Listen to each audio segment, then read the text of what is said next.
మీ ఏలూరు చందన brothers shopping mall లో December 4వ తేదీ నుండి 23వ వార్షికోత్సవ క్రిస్మస్ మరియు సంక్రాంతి గ్రేట్ గిఫ్ట్స్ ఫెస్టివల్. ప్రతి 1499 రూపాయలు పైబడిన వస్త్రాల కొనుగోలుపై విలువైన ఉచిత బహుమతులు, వార్షికోత్సవ వరాల జల్లు, అద్భుతమైన స్పాట్ గిఫ్ట్లతో ఆనందాల వెల్లువ. ప్రతి ఒక్కరూ విజేతే. అన్ని రకాల వస్త్రాలు ఆఫర్లలోనే. Chandana brothers shopping mall, main bazaar, Eluru. నమస్తే, జర్నలిస్ట్ మీ కేఎంఆర్. ఆంధ్రప్రదేశ్లో తెలుగుదేశం పార్టీ అధికారంలోకి వచ్చిన తర్వాత చంద్రబాబు నాయుడు గారు ముఖ్యమంత్రిగా ప్రమాణ స్వీకారం చేయటం, పదవి బాధ్యతలు చేపట్టడం, అదేవిధంగా మంత్రులు శాఖలు కూడా కేటాయించేశారు. ఇక పరిపాలన పగ్గాలు వేగం పుంజుకొని ఉన్నాయి. సైమల్టేనియస్గా తెలుగుదేశం పార్టీని కూడా ప్రజల్లో మరింత పటిష్టంగా ఉండేలా పార్టీ బాధ్యతలు కూడా మరి చంద్రబాబు నాయుడు గారు జాతీయ అధ్యక్షుడిగా ఉంటే, మరి ఇప్పటివరకు ఆంధ్రప్రదేశ్కి తెలుగుదేశం పార్టీ అధ్యక్షుడిగా కింజారపు అచ్చెన్నాయుడు గారు ఉన్నారు. ఇప్పుడు అచ్చెన్నాయుడు గారికి 4 కీలకమైన శాఖలు మంత్రి పదవులు అప్పచెప్పారు చంద్రబాబు నాయుడు గారు. మరి కీలకమైన వ్యవసాయ శాఖ అప్పచెప్పారు. మరి ఆయన రాష్ట్రం అంతా తిరగాలి, ఇంకా 4 శాఖలు అదనంగా శాఖలు ఇచ్చారు. మరి అవన్నీ సమర్థవంతంగా పనిచేయాలంటే ఇటు పార్టీ బాధ్యతలు అటు ప్రభుత్వ బాధ్యతలు చేయడం కష్టం కాబట్టి పార్టీ బాధ్యతల్ని మరి చంద్రబాబు నాయుడు గారు మరొకరికి అప్పచెప్పారు. పల్లా శ్రీనివాస్ గారు విశాఖపట్నం జిల్లా గాజువాక నుండి కూటమి అభ్యర్థిగా గెలుపొందారు. పల్లా శ్రీనివాస్ యాదవ్ గారు మరి ఆయనకి తెలుగుదేశం పార్టీ రాష్ట్ర పార్టీ అధ్యక్ష పగ్గాలని చంద్రబాబు నాయుడు గారు అప్పచెప్పుతున్నారు.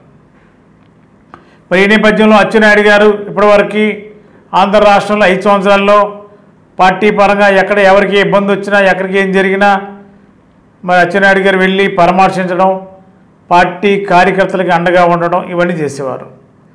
ఇప్పుడు బాధ్యతలు, మంత్రి బాధ్యతలు పెరిగాయి కాబట్టి ఆ రాష్ట్రం అంతా ప్రభుత్వ పరంగా తిరగాలి కాబట్టి పార్టీ బాధ్యతలకు న్యాయం చేయడం కష్టం కాబట్టి ఇప్పుడున్న ఎమ్మెల్యేకి పార్టీ బాధ్యతలు అప్పచెప్పారు. మరి ఒక కొత్త సంస్కృతి, ఎమ్మెల్యేగా ఉన్న వ్యక్తికి పార్టీ బాధ్యతలు. ఇప్పుడు కూడా మళ్ళీ పల్లా శ్రీనివాస్ గారు టీడీపీ ఎమ్మెల్యేగా ఉన్నాడు, ఆయనకి పార్టీ బాధ్యతలు అప్పచెప్పారు. మరి ఆయనకి త్వరలో పార్టీ పగ్గాలు, ఆంధ్రప్రదేశ్ తెలుగుదేశం పార్టీ అధ్యక్ష పదవి పగ్గాలు పట్టి మళ్ళీ పార్టీ పరంగా రాష్ట్రంలో జిల్లాల్లో తెలుగుదేశం పార్టీ మీటింగులు, సమీక్షలు, కార్యకర్తలతో మీటింగులు, సైమల్టేనియస్గా ప్రభుత్వం నడవాలి, సైమల్టేనియస్గా పార్టీ కూడా నడవాలి. కేడర్కి కార్యకర్తలకు కూడా దగ్గర సంబంధాలు ఇంకా మెరుగుపరచాలని చంద్రబాబు నాయుడు గారి లక్ష్యం అది.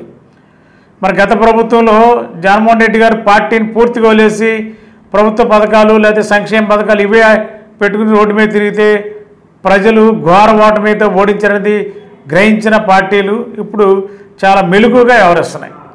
ఇప్పుడు చంద్రబాబు నాయుడు గారు ఈవేళ మరి ఆంధ్రప్రదేశ్ తెలుగుదేశం పార్టీ అధ్యక్షుడిగా పల్లా శ్రీనివాస్ గారిని నియమించి ఆయన పార్టీ పగ్గాలు అప్పచెప్పి ఆంధ్ర రాష్ట్రంలో పార్టీని, తెలుగుదేశం పార్టీని మరింత బలోపేతం చేసే దిశగా చేసి 2029 టార్గెట్గా తెలుగుదేశం పార్టీ మళ్ళా సింగిల్గా పోటీ చేయాల్సి వస్తే భారీ మెజార్టీతో గెలవడానికి కూడా ఇప్పటి నుంచే పావులు కదుపుతున్నారు తెలుగుదేశం పార్టీ అధినేత జాతీయ అధ్యక్షులు చంద్రబాబు గారు. మరి ఈ క్రమంలోనే పల్లా శ్రీనివాస్ యాదవ్ గారిని తీసుకొచ్చి బీసీలను పెట్టారు. అప్పుడు కొప్పివేలమాస్ అచ్చెన్నాయుడు గారిని, ఇప్పుడేమో బీసీలు యాదవ్ సామాజిక వర్గం చెందిన వ్యక్తిని పార్టీ రాష్ట్ర తెలుగుదేశం పార్టీ అధ్యక్షుడిగా పెడుతున్నారు. మరి ఎంత చూస్తే బీసీల పట్ల తెలుగుదేశం పార్టీ ఫస్ట్ నుంచి బీసీల పార్టీగాని పేరు ఉంది. మధ్యలో మళ్ళా వైఎస్ఆర్సీపీ వచ్చి బీసీలని కొంత క్యాప్చర్ చేసింది ఓట్ బ్యాంక్ని. మళ్ళా పూర్వవైభవం తీసుకొచ్చే విధంగా బీసీలందరూ కూడా మళ్ళీ టీడీపీకి అనుకూలంగా ఉండాలని ఉద్దేశంతో ఈసారి క్యాబినెట్లో కూడా 8 మందికి బీసీలకి మంత్రి పదవులు ఇచ్చారు. అది కూడా కీలక పదవులు ఇచ్చారు.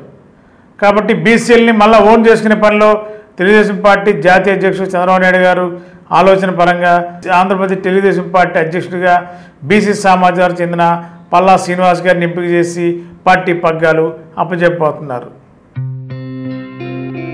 గత 20 సంవత్సరాలుగా దంత సమస్యలతో పాటు దవడ మరియు ముఖ సంబంధ సమస్యలకు చక్కని చికిత్సలు అందిస్తున్న శ్రీ రామకృష్ణ దంత వైద్యశాల, నరసింహారావుపేట, ఏలూరు. ఎమర్జెన్సీస్ లో వాడే ఆక్సిజన్ కాన్సంట్రేటర్లతో పాటు air purifier, UV light steriliser, ULV fogger వంటి పరికరాల ద్వారా పరిశుభ్రమైన వాతావరణంలో చికిత్స అందించబడుచున్నది. ఆర్వీజీ ద్వారా అతి తక్కువ రేడియేషన్ ఉపయోగించి దంతవ్యాధి నిర్ధారణ మరియు రూట్ కెనాల్ వైద్యం చేయబడుచున్నది. డెంటల్ లేజర్ ద్వారా కుట్లు లేకుండా సర్జరీలు, ఇంప్లాంట్స్ కిట్స్ ద్వారా పళ్ళు లేని వారికి ఫిక్స్డ్ దంతాలు, రూట్ కెనాల్ చికిత్సలకు ఎండో మోటార్ వంటి ఆధునిక పరికరాలు కలిగిన నమ్మకమైన డెంటల్ క్లినిక్. అత్యంత ప్రామాణికమైన ఆటోక్లావింగ్ పద్ధతిలో శుభ్రపరిచిన ఇన్స్ట్రుమెంట్స్ వాడడం మా ప్రత్యేకత. దంత సమస్యలకు చికిత్సతో పాటు విరిగిన దవడ మరియు ముఖ ఎముకలకు చికిత్స, ఎత్తు మరియు వంకర దవడలకు కాస్మెటిక్ సర్జరీ, యాక్సిలోఫేషియల్ వంటి చికిత్సలకు చిరునామా శ్రీ రామకృష్ణ దంత వైద్యశాల,